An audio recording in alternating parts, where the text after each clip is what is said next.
श्री शिवाय नमस्ते दोस्तों, welcome to magic SSG. This is Madhav और हम कर रहे थे तो नहीं, हमने आज शुरू करने वाले हैं क्लास 9 सिविक्स का, और we can say political democratics का चैप्टर 2 कॉन्स्टिट्यूशनल डिज़ाइन। तो जो हमारे इंडिया का, वैसे तो ये चैप्टर इंडिया की एनसीईआरटी में है, पर हाँ इसमें हम थोड़ा सा साउथ अफ्रीका के बारे में पढ़ेंगे। तो लेट्स स्टार्ट इट। तो इंट्रोडक्शन से शुरू करते हैं। तो देखो, अगर मैं आपको इनको वन शॉट में बताऊं तो ये चैप्टर वैसे तो बहुत इंटरेस्टिंग है, बट वही बात है, किसी को पसंद आती है, किसी को नहीं। तो शुरू करते हैं इंट्रोडक्शन में। Democratic constitution in South Africa. South Africa में क्या था? डेमोक्रेटिक कॉन्स्टिट्यूशन किस अकॉर्डिंग था, क्या था, हम सब कुछ पढ़ेंगे। साउथ अफ्रीका में क्या था?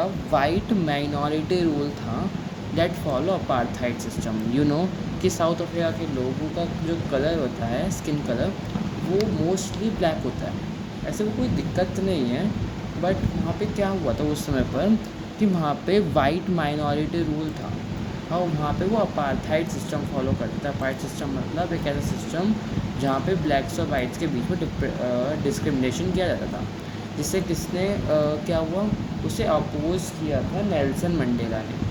नेल्सन मंडेला ने क्या करा था? इसे अपोज किया था। इसकी वजह से उन्हें इम्प्रिजन कर दिया गया इन 1964 फॉर ट्रेजन। ट्रेजन मतलब देशद्रोही कहते हैं। वाई? ऐसा क्यों? Because oppose apartheid regime in South Africa, क्योंकि उन्होंने अपार्थाइड रिजिम को जो साउथ अफ्रीका में है उसे अपोज किया था। उन्होंने 28 ईयर्स, ये सबसे इम्पॉर्टेंट लाइन है, उन्होंने 28 ईयर्स अपने लाइफ के साउथ अफ्रीका के मोस्ट ड्रेडफुल प्रिजन, मतलब सबसे मोस्ट ऐसा बहुत डरावना, बहुत बेकार प्रिजन, जेल, या जिसका नाम है रॉबर्ट्स आइलैंड, उसमें व्यतीत करा था। अब एक टॉपिक आपके एनसीईआरटी में है, स्ट्रगल अगेंस्ट अपार्थाइड। पढ़ते हैं स्ट्रगल अगेंस्ट अपार्थाइड। पहले हम जानते हैं कि अपार्थाइड सिस्टम का मतलब क्या है।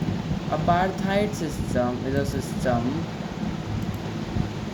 system of racial discrimination or by white government। ऐसा रेशियल डिस्क्रिमिनेशन जो वाइट गवर्नमेंट के द्वारा फॉलो किया जाता है। System of apartheid divides people and लेबर्ड on the basis of the skin colour.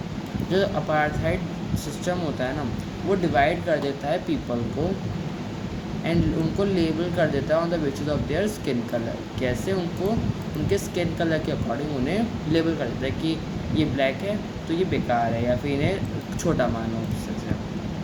White ruler treats all non whites as inferior. Non whites not have voting right. देखो, non whites में केवल हम blacks को नहीं, जो थोड़े सामने, ऐसे कह लो इंडियंस ना बहुत वाइट हैं गोरों की तरह, ना बहुत बिल्कुल ब्लैक है, हम बीच के हैं। तो वो हमें भी, जो इंडियंस साउथ अफ्रीका में रहते थे, वो उन्हें भी नॉन वाइट्स कहते थे। जितने भी नॉन वाइट्स थे, जो ब्लैक्स हो गए, नॉन वाइट्स थे, हम हो गए, उनको वो इन्फीरियर मतलब छोटा मानते थे, उनको वोटिंग राइट भी नहीं दी गई थी। बट ब्लैक्स के लिए ज़्यादा ही ऑपरेसिंग थे, मतलब ब्लैक्स के लिए ज़्यादा ही गलत वो करते थे उनके लिए।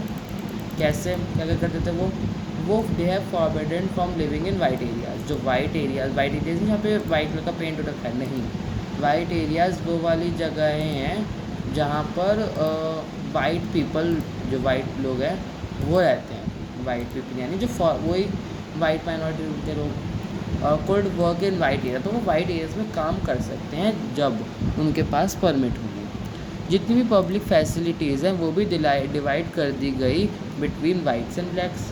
वाइट्स और ब्लैक्स के बीच में उनकी जो पब्लिक फैसिलिटीज़ हैं उन्हें भी डिवाइड कर दिया गया। चर्चेज़ भी डिवाइड कर दी गई अकॉर्डिंग टू पीपल, और वो एसोसिएशन फॉर्म नहीं कर सकते ताकि वो प्रोटेक्ट कर सके अगेंस्ट चैरिटेबल ट्रीटमेंट। और इस सब को क्या कहते हैं हम? इस सब को कहते हैं हम सेग्रीगेशन। क्या कहते हैं? सेग्रीगेशन। ये एग्ज़ाम में पूछ लिया जाता है तो आपको याद होना चाहिए, सेग्रीगेशन कहते हैं इसे। There were parts of African National Congress. क्या चीज़?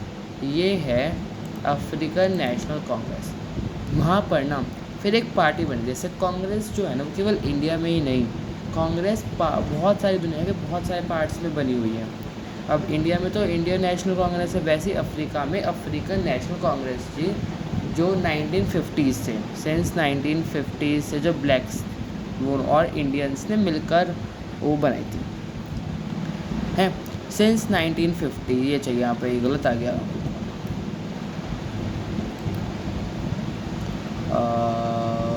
ओके ठीक है, समझ गया। वो थोड़ा इशू आ गया तो मैंने सही कर दिया। तो 1950s में क्या हुआ, ब्लैक्स और इंडियंस थे ना, तो उन्होंने फॉट किया, मतलब वो लड़े अगेंस्ट अपार्थाइड सिस्टम के अगेंस्ट उन्होंने लड़ाई शुरू करी थी। उन्होंने प्रोटेस्ट करने लगे, मार्च करने लगे, स्ट्राइक्स करने लगे, ये सब उन्होंने करने लगे। उन्होंने एक अम्ब्रेला ऑर्गेनाइजेशन, मतलब ऐसी ऑर्गेनाइजेशन जिसके अंदर सब लोग थे, ऐसे ऑर्गेनाइजेशन जिसके अंदर ब्लैक्स भी थे, नॉन वाइट्स भी थे, जिन्हें वो इन्फीरियर समझते थे, वो सब थे। और उन्होंने जो ये सेग्रीगेशन की पॉलिसी है उसके अगेंस्ट प्रोटेस्ट किया, स्ट्रगल किया अपार्थाइड के अगेंस्ट। और जैसे ये इंक्रीज़ होने लगा, मतलब जो स्ट्रगल्स अपार्थाइड के अगेंस्ट इंक्रीज़ होने लगे, तो गवर्नमेंट को समझ में आ गया कि अब वो ब्लैक्स को अंडर कंट्रोल नहीं रख सकते थ्रू देयर डिप्रेशन। तो फाइनली साउथ अफ्रीका को इंडिपेंडेंस मिल गई वाइट्स। अब फिर क्या हुआ, फिर हुआ कि जो वाइट्स थे ना, वाइट्स को मैंने आपको बताया था, वाइट्स ने ना अपनी पॉलिसीज़ चेंज कर दी थी।